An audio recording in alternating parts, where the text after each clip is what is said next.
اب پھر ناصرالدین البانی نے کارروائی یہ کی کیا کیا ہے کہ جو حدیث اہل سنت کی مؤید ہے، اہل سنت کے حق میں آتی ہے، وہ احادیث ان کے نیچے جن عمل جراحی چلاتے ہوئے کہہ دیا کہ یہ حدیث ضعیف ہے، بلکہ موضوع تک ان حدیث کو کہہ دیا۔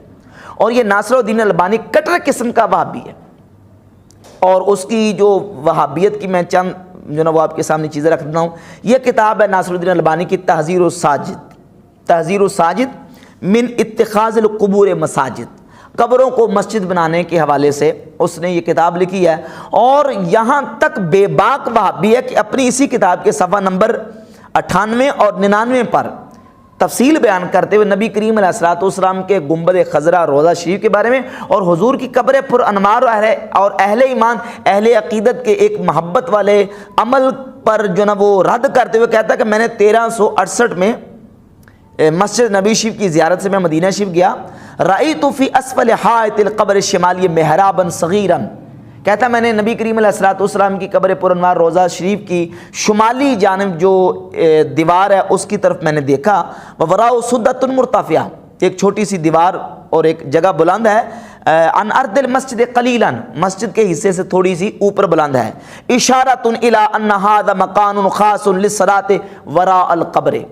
کہتا وہ یہ اشارہ ہے اس بات کی طرف یہ مکان یہ جگہ جو ہے یہ خاص ہے نماز پڑھنے کے لیے۔ فعجبت حینئذ، کہتا مجھے بڑا تعجب ہوا اس وقت کہ کیف ظلت ھذہ ظاہرۃ الوثنیہ قائمۃ حتی فی عہد دولت التوحید، کہتا مسلمانوں کے توحید کے ملک میں یہ ظاہر بت پرستی ہو رہی ہے، میں اس کو دیکھ کر بڑا متعجب ہوا۔ یعنی جو اہل ایمان اہل عقیدت وہاں محبت سے جا کے خاص مقامات پہ جہاں نبی کریم علیہ السلام کے صحابہ بیٹھے اور اصحاب صفہ بیٹھے، اس مقام پہ اگر جا کے نماز پڑھتے ہیں برکت کے لیے، تو اس نماز پڑھنے کو بھی یہ البانی صاحب کہتے ہیں کہ حاضی ظاہرۃ الوثنیہ، یہ ظاہر بت پرستی ہے، قائمۃ حتی فی عہد دولت التوحید، مسلمانوں کے ملک میں جو قائم ہے۔ اور یہ ان کی ایک دوسری کتاب ہے ناصرالدین البانی صاحب کی، جن کی تحکیم اسلام 360 کی جو احادیث ہیں، احادیث پر صحیح اور ضعیف ہونے کا جو حکم جنہوں نے لگایا ناصرالدین البانی صاحب نے، یہ ان کی کتاب ہے مناسک الحج والعمرہ۔ اس میں وہ مدینہ شریف میں ہونے والی بدعات کا ذکر کرتے ہیں کہ کون کون سی چیزیں جو مدینہ شریف میں کون کون سے اعمال بدعت ہو رہے ہیں۔ صفحہ نمبر اس کتاب کے 56 اور 57 پہ لکھتے ہیں، قصد قبرہ صلی اللہ علیہ وسلم بالسفر، کوئی مسلمان سفر کر کے مدینہ شریف جاتا ہے تو یہ نیت اور ارادہ لے کے جائے کہ میں اپنے نبی علیہ الصلوۃ والسلام کی قبر کے قصد اور ارادے سے جاتا ہوں، تو کہتے ہیں یہ بدعت ہے۔ یعنی نبی کریم علیہ الصلوۃ والسلام کے روضہ اطہر کی زیارت کی نیت سے جانا یہ بدعت ہے۔ یہ مدینہ شریف میں یہ بدعات ہو رہی ہیں، اور ان بدعات میں سے ایک یہ بدعت ہے ارسال العرائض مع الحجاج والزوار الی النبی صلی اللہ علیہ وسلم، حاجی معتمر جب جاتے ہیں تو ان کو جو لوگ پیغامات دیتے ہیں کہ یہ میرا سلام میرے آقا کی بارگاہ میں کہہ دینا، کہتا ہے یہ بھی بدعت ہے۔ سلام کہنا، اپنے عریضے پیش کرنا، گزارشات پیش کرنا، یہ بدعت ہے۔ اور کہتے ہیں ابقاء القبر النبوی فی مسجد ہی، نبی کریم علیہ الصلوۃ والسلام کی قبر مسجد میں ہونا یہ بھی بدعت ہے۔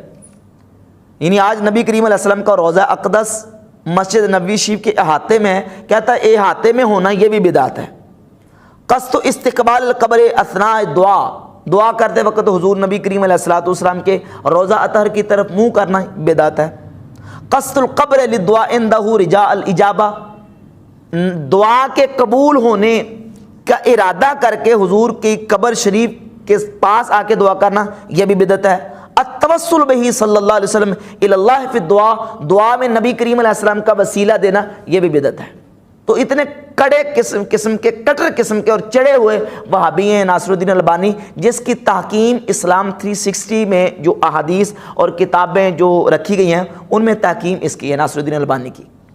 تو اب دیکھیں اس طرح کے چڑے ہوئے وہابی کی تحکیم پڑھ کے، جس میں عمل جراحی چلاتے ہوئے اہل سنت اور عقیدہ اہل سنت کی مؤید جو احادیث ہیں ان پر جو عمل جراحی چلایا ہے اور ضعیف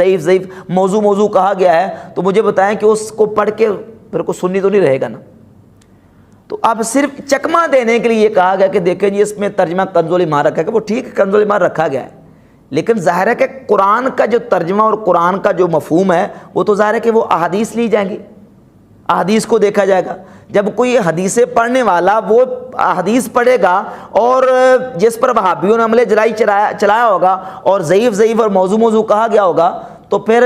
کوئی بندہ اس کو دیکھ کے سنی تو نہیں رہ سکے گا۔ لہذا یہ جو کہا گیا نا کہ یہ نقصان ہے، نقصان نہیں ہے بلکہ یہ ایک بہت بڑا فتنہ ہے لوگوں کے لیے کہ عوام کے ہاتھ میں اس طرح احادیث کو کھول کے دکھا دیا گیا اور لوگوں کے سامنے رکھ دی گئی ہیں، جس سے یہ ہے کہ عوام جو ہے وہ تذبذب کا شکار ہوگی۔ اور مولا علی فرماتے ہیں، سیدنا عبداللہ ابن مسعود رضی اللہ عنہ فرماتے ہیں کہ لوگوں کے سامنے اس طرح حدیثیں بیان نہیں کرنی چاہیے۔